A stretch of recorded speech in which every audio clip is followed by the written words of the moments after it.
kita mulai perkuliahan ini dengan topik pembahasan dengan kalor dan temperatur. Kalor dan temperatur ini sangat penting dalam beberapa mata kuliah seperti termodinamika teknik, kemudian analisis termal, dan juga perpindahan kalor atau heat transfer. Nah, untuk memulai perkuliahan ini saya akan mulai dari definisi apa itu kalor dan apa itu temperatur. Oke. Dalam bahasa Indonesia, heat itu terkadang kita definisikan sebagai panas, atau kalau saya terjemahkan, maka heat itu adalah panas. Nah, padahal panas juga dapat diartikan dalam kata hot.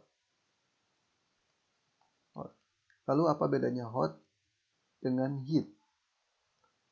Kalau kita perhatikan bahwa hot dengan heat merupakan hal yang sangat berbeda. Jadi, untuk membedakan kata heat dan hot, maka saya akan menggunakan kata kalor. Saya akan menggunakan kata kalor untuk menerjemahkan kata heat. Sedangkan untuk kata hot, saya akan tetap menggunakan kata panas. Gitu ya. Mungkin dalam Kamus Besar Bahasa Indonesia, heat memang diartikan sebagai kata panas juga. Namun untuk dalam mata kuliah ini, saya akan membedakan dengan kedua kata ini. Kemudian, apa itu temperatur dan apa itu kalor?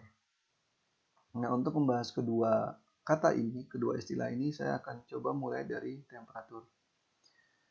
Temperatur itu sebenarnya adalah sifat kuantitatif untuk mengukur seberapa panas dan seberapa dingin, atau how hot or how cold. Sedangkan hot and cold atau panas atau dingin sebenarnya adalah representatif dari sifat makroskopik dari sebuah atau dari rata-rata energi molekulnya. Kemudian seperti kita ketahui juga bahwa panas dan dingin adalah sangat relatif. Sebagai contoh misalnya saya punya sebuah air panas yang suhunya 50 derajat Celcius. Mungkin bagi sebagian orang air yang 50 derajat Celcius dibilang hangat. Namun bagi sebagian orang yang lain mungkin hanya hangat saja gitu ya. Nah, itu sangat relatif. Kemudian oleh karena itu kita butuh satu besaran yang menggambarkan secara objektif seberapa panas dan seberapa dingin sebuah objek, yaitu dengan menggunakan istilah temperatur. Dan kalor akan berpindah dari temperatur yang tinggi ke temperatur yang rendah. Sekali lagi bukan dari energi yang tinggi ke energi rendah, tapi dari temperatur yang tinggi ke temperatur yang rendah. Dan di bawah ini saya coba gambarkan atau saya ambil sebuah gambar jika ada dua buah objek yang temperaturnya beda. Anggaplah ini benda A yang mempunyai temperatur yang tinggi, kemudian B temperatur yang lebih rendah. Jika kita dekatkan ini kedua benda, maka akan terjadi perpindahan kalor dari objek yang temperaturnya tinggi ke objek ke temperatur rendah, dari A ke B. Hal ini terus berlangsung sehingga temperatur dari kedua benda sama. Begitu temperatur kedua benda sama, maka tidak akan ada aliran kalor lagi. Ini merupakan fenomena fisis yang terjadi dalam perpindahan kalor. Oke. Jadi temperatur adalah sifat kuantitatif untuk menunjukkan seberapa panas atau dingin, sedangkan kalor adalah energi yang berpindah. Temperatur harus dinyatakan dalam sebuah satuan untuk membedakan temperatur yang rendah dan tinggi. Ada beberapa temperatur yang dikenal hingga sekarang seperti Celcius, ada Reaumur, ada Fahrenheit, dan ada pula temperatur absolut atau Kelvin. Dan semuanya memiliki rentang yang berbeda-beda. Untuk mengkonversi satuan, kita dapat menggunakan persamaan bahwa kalau kita ingin mengubah Fahrenheit menjadi Celsius, maka kita bisa gunakan bahwa derajat Fahrenheit dikurangin 32 dikali dengan 5/9.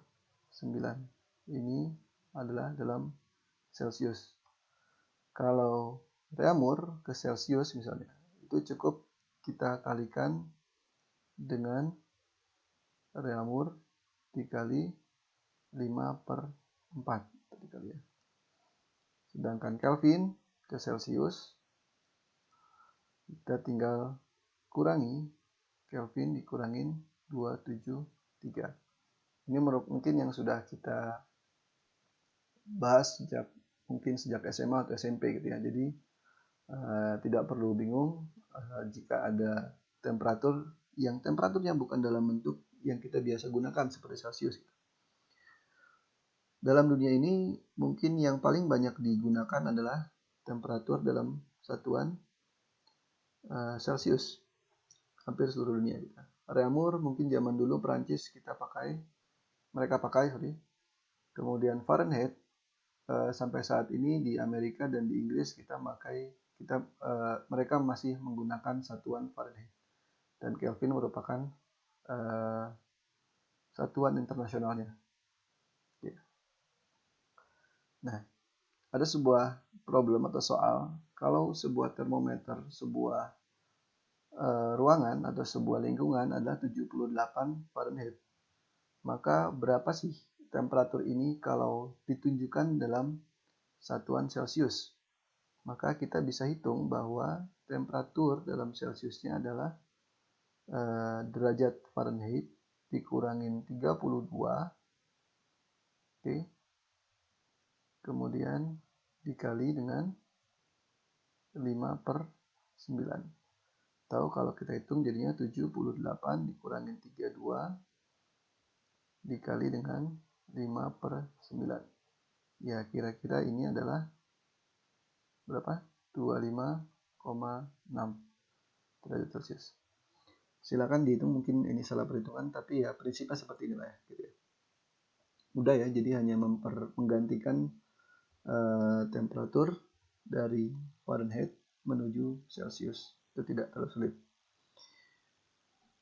Oke, untuk mengukur temperatur kita butuh sensor. Kenapa? Sebenarnya tangan kita, kulit manusia pun merupakan sebuah sensor. Kita bisa perhatikan bahwa kita bisa membedakan mana yang lebih dingin, mana yang lebih panas.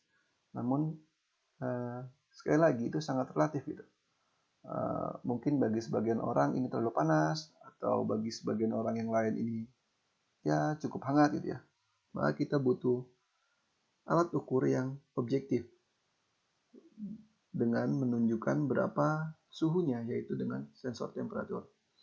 Ada beberapa sensor temperatur yang kita kenal dan biasa dipakai, yaitu termometer. Ini termometer raksa ya. Mungkin hampir semua pernah memegang sensor ini, yang kemudian mungkin dalamnya adalah raksa atau alkohol, dan jika temperaturnya panas, maka ketinggian fluida kerja, baik itu raksa atau alkohol, akan naik. Kemudian di sini ada satuan-satuannya. Ada pula sensor termokopel, yaitu sebenarnya termokopel adalah dua bahan yang berbeda yang ujungnya disambungkan, seperti konstantan dengan tembaga atau dengan yang lainnya. Nah, ini menggunakan efek Seebeck gitu ya. Kemudian ada RTD, ada termistor, dan lain-lain. Ada pula yang menggunakan sensor infrared. Ya, ini sebagai pengetahuan aja ya, walaupun kita tidak akan membahas tentang bagaimana cara mengukur, tapi yang kita bahas di sini adalah apa itu kalor dan apa itu temperatur. Ya. Nah, temperatur sendiri sebenarnya adalah menunjukkan kinetik energi atau energi kinetik dari molekul. Dalam termodinamika kita telah membahas dengan penurunan ekuipartisi energi dan teori kinetik gas bahwa energi kinetik yang dimiliki oleh molekul, di sini molekul gas ya, gas ideal, itu sebanding dengan 3/2 KT. Bisa kita lihat di sini bahwa energi kinetik itu hanya tergantung dengan temperaturnya. K adalah konstanta, mau berapapun temperaturnya, K tetap segitu.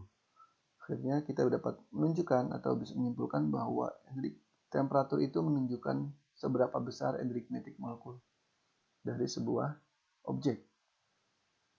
Kenapa energi kinetik? Bahwa secara teoretikal bahwa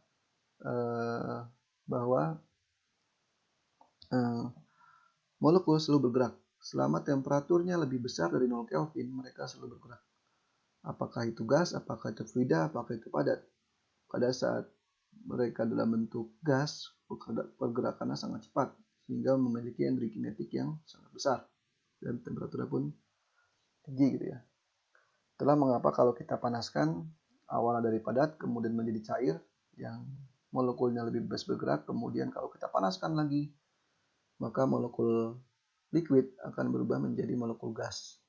Dan molekul gas itu sangat bebas bergerak, artinya energi kinetiknya sangat besar. Oke, apa itu heat?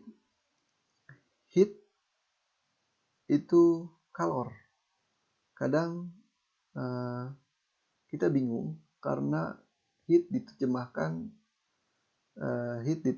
dengan kata panas dalam bahasa Indonesia. Heat diterjemahkan dengan kata panas. Padahal ya ini tidak salah sebenarnya. Tapi ini akan ambigu jika kita menerjemahkan kata hot. Hot kalau diterjemahkan dalam bahasa Indonesia itu juga panas juga kan. Nah, oleh karena itu supaya membuat tidak ambigu, maka dalam kuliah ini saya akan terjemahkan kata heat menjadi kalor.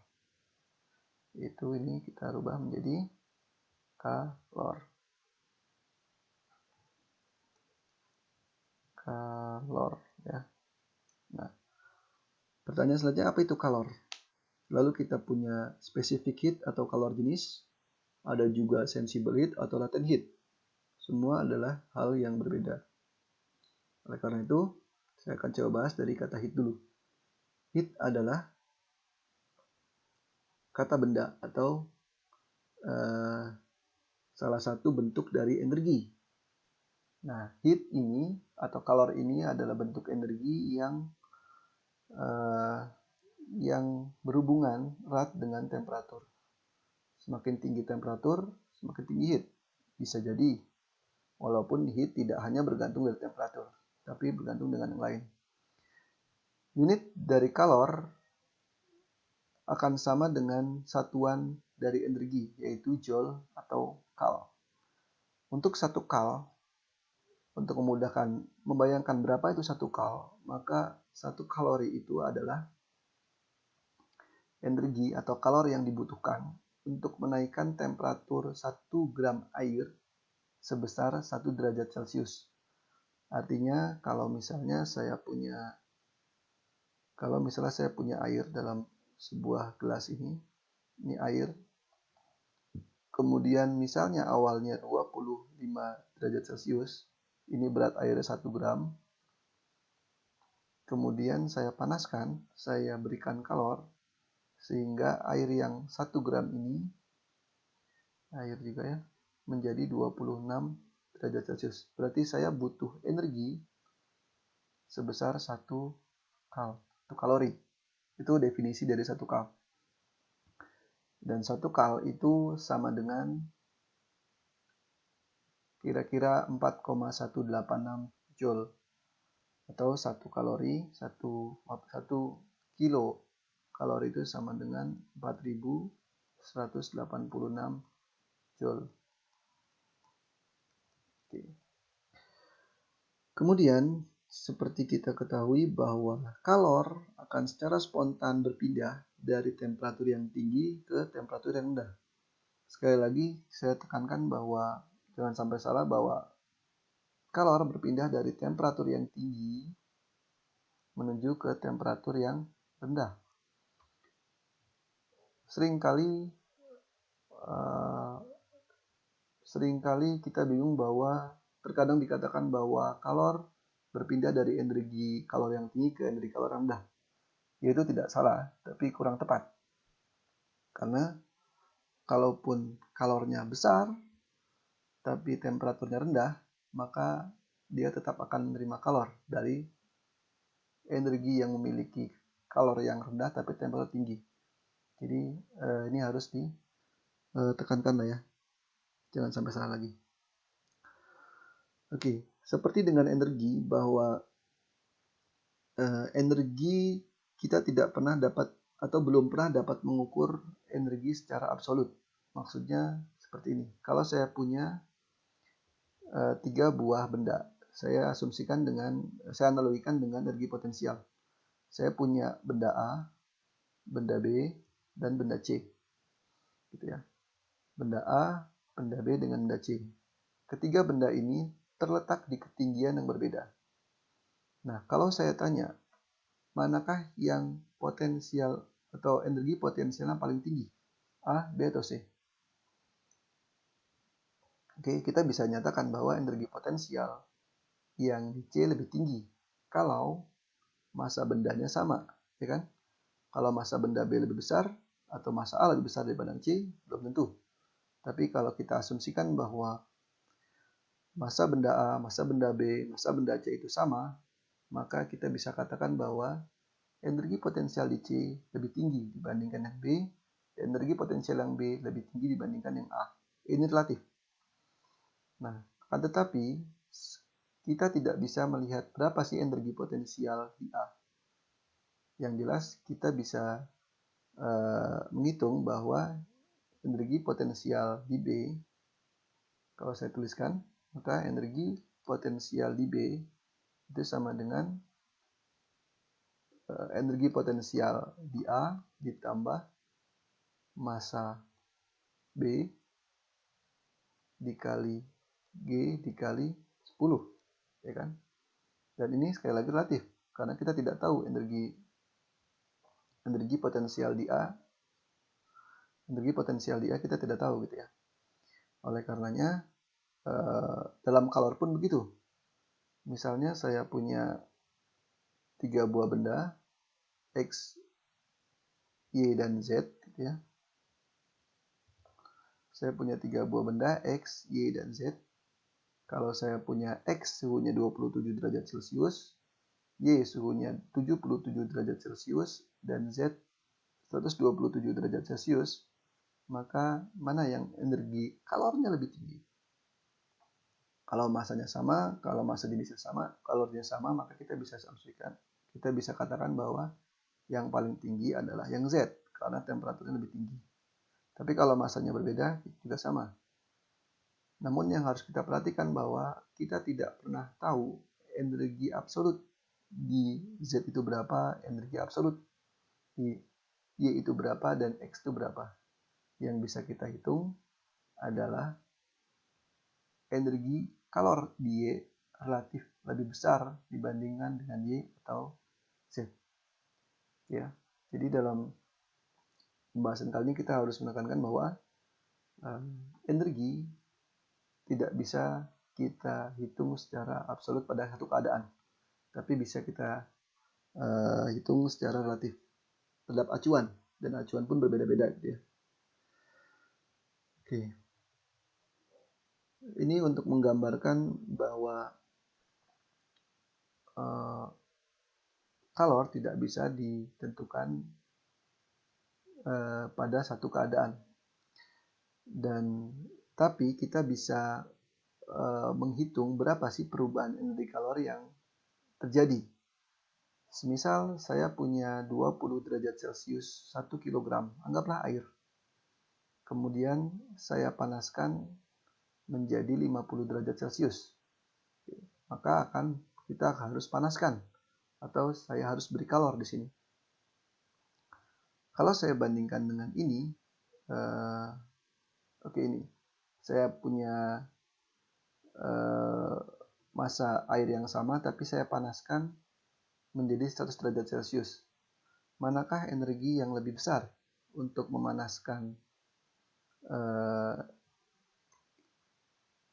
dari A atau B? Mana yang besar? Maka kita bisa simpulkan bahwa QB lebih besar karena delta T-nya lebih besar dan masanya sama. Lalu kalau saya bandingkan kalor yang dibutuhkan untuk menaikkan suhu di A dengan di C, mana yang lebih besar? Di A dengan di C. I maksudnya kalor ya. Mana yang lebih besar? Pasti Qc. Kenapa? Karena masanya lebih besar. Jadi, kita bisa simpulkan bahwa Q itu berbanding lurus dengan massa dan delta T. Nah, ada satu besaran lain yang dinamakan kalor jenis. Nah, kalor jenis itu adalah sifat thermal suatu bahan yang menunjukkan berapa sih energi yang dibutuhkan untuk menaikkan temperatur setiap satuan massa.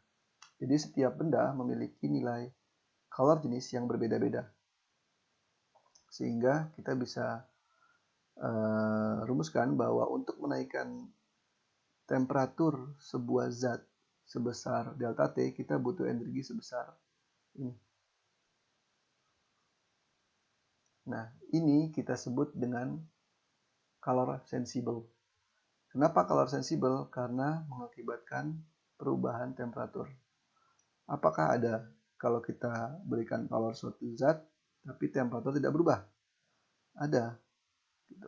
Tapi calor itu tidak digunakan untuk menaikkan temperatur, tapi digunakan untuk merubah fasa. Nanti kita akan bahas di situ. Oke. Ini adalah beberapa kalor jenis yang saya dapat dari referensi seperti aluminium, gitu ya. Aluminium, kemudian ada bismut, ada copper itu tembaga, ada brass, kuningan, dan lain-lain. Nah, ini menunjukkan kalor jenis bahan itu berbeda-beda semua, gitu ya. Nah, kita sebenarnya beruntung karena kita dilimpahi air, gitu ya, water, dengan kalor jenis yang sangat besar. Coba kita bandingkan dengan yang lain. Yang paling besar adalah water. Oleh karenanya air itu bisa digunakan sebagai penyimpan energi kalor yang cukup baik. Biasanya untuk menyimpan energi kalor dari solar thermal, gitu ya. Solar thermal itu adalah energi kalor, energi thermal yang diradiasikan oleh matahari, itu kita simpan dalam air. Jadi air dipanaskan kemudian kita simpan di storage tank atau tangki yang terinsulasi, gitu ya. Begitu air panas kita ingin gunakan, apakah itu untuk mandi atau itu untuk memanaskan apapun itu ya, kita tinggal gunakan. Oke, ini ada contoh soal berapa yang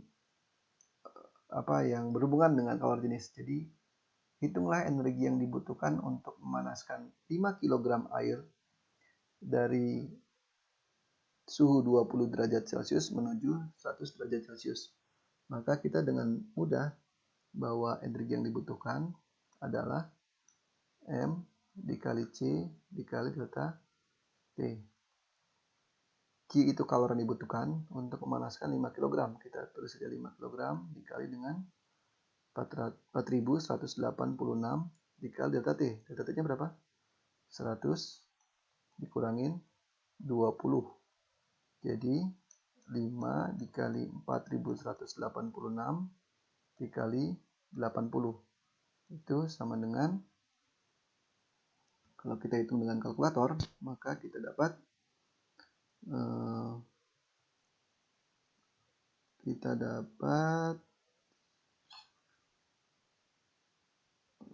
5 dikali 4186 dikali 80, yaitu 1 juta. Wah, besar sekali. 1.674.400 joule gitu ya. Itu karena kalor jenis air sangat besar, yaitu 4000. Coba kalau kita bandingkan dengan bahan lain seperti alkohol atau tembaga, mungkin kita tidak butuh energi yang besar untuk memanaskan air. Nah, energi yang besar ini juga berlaku untuk menurunkannya gitu ya. Sehingga butuh pembuangan kalor yang cukup besar untuk menurunkan temperatur si air gitu. Nah, ini ada contoh soal lagi bahwa misal saya punya sepotong besi yang memiliki massa 3 kg, kemudian ini dipanaskan dari suhu 20 derajat Celcius menjadi 120 derajat Celcius. Ternyata kalori yang diserap besi sebesar 135 kJ. Yang ditanya berapa sih kapasitas kalor besi dan kalor jenis besi. Oke. Jadi kalau kita masukkan ke persamaan yang tadi bahwa Q itu sama dengan M dikali C dikali delta T. Maka ini 135.000 karena kilo ya, jadi harus dirubah menjadi joule. Masanya adalah 3 kg dikali C yang kita cari dikali dengan delta T-nya, yaitu 100. Dari 120 dikurang 20 oleh karena itu kita bisa dapatkan bahwa C-nya adalah sama dengan berapa?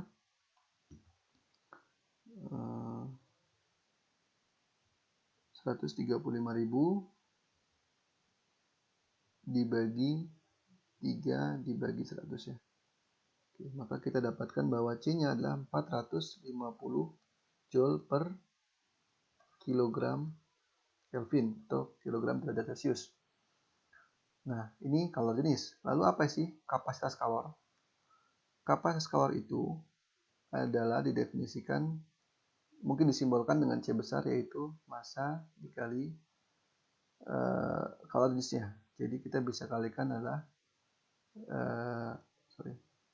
kita bisa kalikan 3 kg dikali dengan 450, yaitu 1350 joule per Kelvin. Apa sih bedanya kapasitas kalor dengan kalor jenis? Kita sudah bahas kalor jenis tadi sebelumnya. Nah, kapasitas kalor itu kita lihat sebuah objek, ya objeknya, tanpa pedulikan masanya. Intinya kalau 1 kilo, misal saya punya 2 kg air, ya yang objek kita adalah 2 kg itu. Jadi untuk memanaskan 2 kg air itu ya kita butuh energi sebesar C dikali dengan delta T-nya. Oke, kita lanjut ya. Nah, ada yang disebut kemudian dengan azas Black atau Black Principle. Apa sih Black Principle itu? Azas Black itu digunakan pada saat kita mencampurkan dua objek. Misalnya saya punya sebuah bejana yang isinya air, mempunyai T air misalnya ya. Kemudian kita campurkan dengan bahan lain, misalnya anggaplah alkohol gitu ya. Alkohol, mempunyai T alkohol. Nah, azas Black ini adalah azas yang digunakan untuk menganalisis berapa sih suhu campurannya. Nah, untuk menghitung kita gunakan prinsipnya adalah sederhana, yaitu kalori yang dilepaskan sama dengan kalor yang diterima. Kalor terima. Kalor yang diterima. Kalor yang dilepaskan pasti adalah dari zat yang temperaturnya lebih tinggi. Oleh karenanya ini adalah M dikali C dikali M dikali C dikali delta T. Mungkin massa benda yang pertama ya, yang lebih panas intinya. Kali C panas dikali delta T1 sama dengan M yang 2 yang lebih dingin, dia menerima kalor dikali C2 dikali delta T2. Nah, ini untuk memudahkan biasanya M1 dikali C1 dikali delta T1, yaitu T1 dikurangin T campurannya, suhu akhirnya. Yang ini M2 dikali C2 dikali dengan suhu campurannya dikurang T2. Ya. Mudah ya, nggak terlalu sulit ini. Ini saya punya soal bahwa pada sebuah bejana yang terinsulasi sempurna, 1 kg air bertemperatur 50 derajat Celcius. Oke ya, saya punya sebuah bejana. Ini ada air, suhunya 50 derajat Celcius, beratnya 1 kg. Saya campurkan, saya masukkan di sini alkohol yang temperaturnya 20 derajat Celcius. Nah, berapa sih suhu campurannya? Maka kita bisa gunakan asas Black. Q yang dilepaskan, Q yang dilepas sama dengan Q yang diterima. Q yang lepas itu siapa? Adalah air, karena temperaturnya lebih tinggi. Jadi, massa air dikali C air dikali dengan delta T air. Sama dengan yang terima siapa? Alkohol. Massa alkohol dikali kalor jenis alkohol dikali dengan delta T alkohol. Massa air kita masukkan bahwa ini 1 kg dikali 4200 ya. Kita lihat di soalnya ini 4200 dikali delta T. Delta T-nya adalah suhu awal air yaitu 50 dikurangin akhirnya nanti kan TC kan, campuran. Sedangkan yang ini adalah 0,5 kg ya, karena dari 500 gram dikali 2400 dikali TC dikurangin 20. Nah, kalau kita hitung bahwa ini ada 21.000 ya, 210.000. Ini kali ini dikurangin 4.200 TC sama dengan 1.200 TC dikurangin 24.000 ya. Maka kita bisa hitung bahwa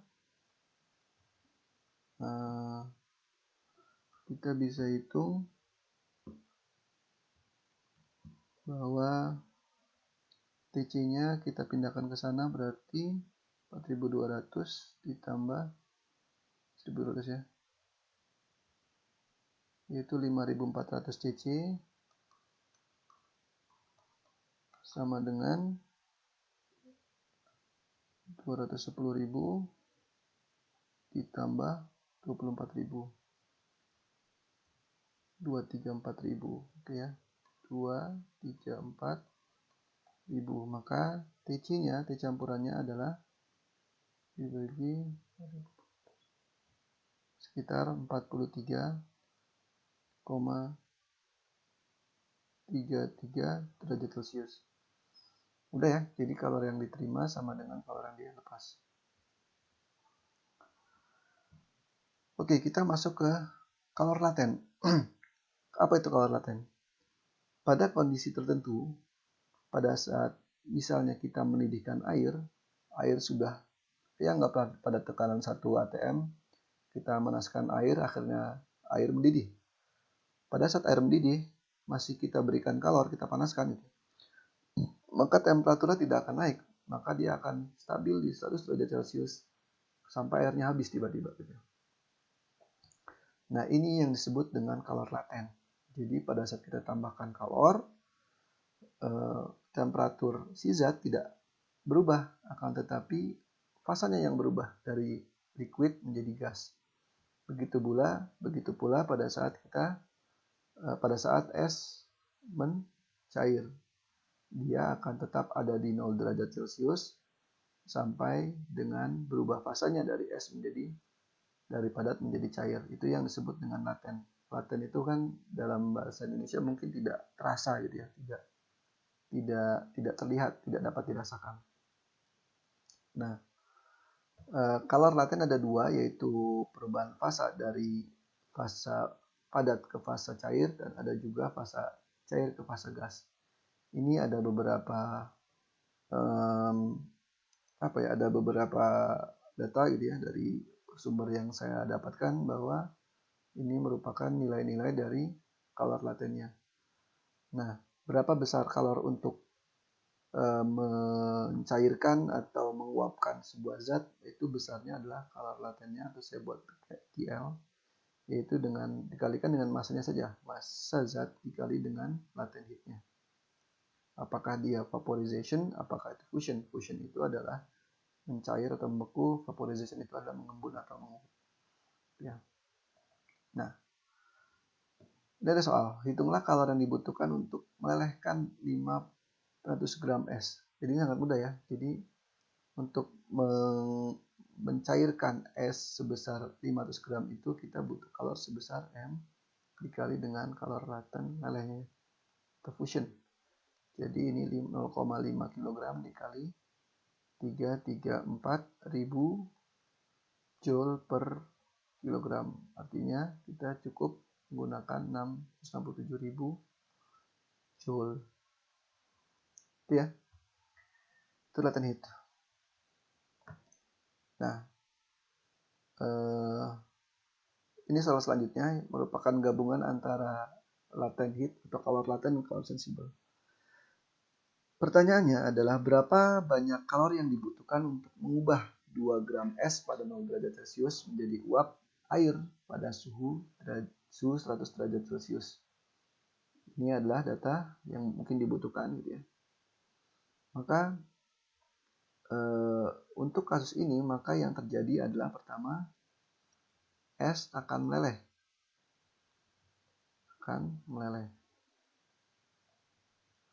Meleleh ya. Kemudian setelah meleleh jadi air temperaturnya bertambah. Temperatur naik. Sampai mana? Sampai 100 derajat Celcius. Dari 0 sampai 100 derajat Celcius ini dari es atau dari padat ke cair. Sedangkan yang terakhir setelah jadi air bertemperatur 100 derajat Celcius, maka air akan menguap. Ya. Nah, untuk menghitung berapa besarnya kalor ini, maka kita harus hitung satu-satu, yaitu Q yang dibutuhkan adalah Q meleleh ya, ditambah Q sensibel ya, yaitu naiknya temperatur dari 0 derajat ke 100 ditambah Q uap. Nah, berapa besar? Kita jumlahkan saja. Q meleleh berapa? Q meleleh adalah M dikali L leleh ditambah MC delta T ditambah M dikali L uap ya. Maka ini sama dengan masanya adalah 2 gram. Cukup 2 kali 10 pangkat min 3 dikali meleleh 336.000 ya, 336.000 joule. Ini kenapa saya 336.000? Karena satuannya adalah joule per gram. Sedangkan kita menggunakan kilogram. Ditambah massa 2 kali 10 pangkat min 3 kali 4 200 dikali 100 ditambah M dot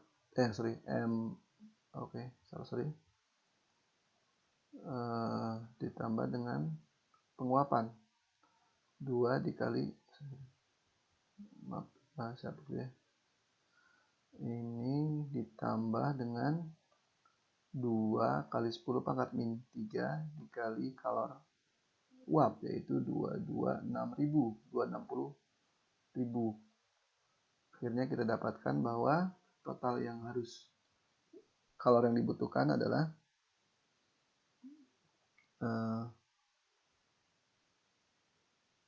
saya hitung pakai kalkulator, dikali 336000 ya, 336000 ditambah 2 kali 10 pangkat min 3 dikali 4200 kali 100 ditambah 2x min 3 dikali 2260.000. Maka kita butuh berapa? 6032 joule. Oke. Nah, ini merupakan PR untuk kalian. Jika ada sebuah bejana yang terinsulasi sempurna berisi 5 kg air temperatur 20 derajat Celcius, kemudian dicampur 1 kg es yang suhunya minus 4 derajat Celcius ke dalam bejana. Yang ditanya adalah berapa massa es yang tersisa dan berapa temperatur pada saat lunak. Jadi soalnya adalah saya punya air 5 kg air ya, 5 kg air. Kemudian suhunya 20 derajat Celcius. Nah, kemudian ini saya campurkan dengan es. Ini saya punya es 1 kg, suhunya minus 4 derajat Celcius. Nah, yang ditanya berapa es yang tersisa. Es yang tersisa, dan yang kedua berapa suhunya atau berapa temperatur akhirnya di campurannya. Ini satu soal, dan yang kedua adalah soal PR, yaitu kalau saya punya bejana kemudian saya campurkan 3 buah zat, yaitu alkohol, suhunya 10 derajat Celcius, air suhunya 27 derajat Celcius, dan tembaga suhunya 120 derajat Celcius. Yang ditanya berapa temperatur akhirnya. Oke, mungkin segini dari saya. Silakan kerjakan PR-nya. Kita selesaikan kuliah ini. Assalamualaikum warahmatullahi wabarakatuh.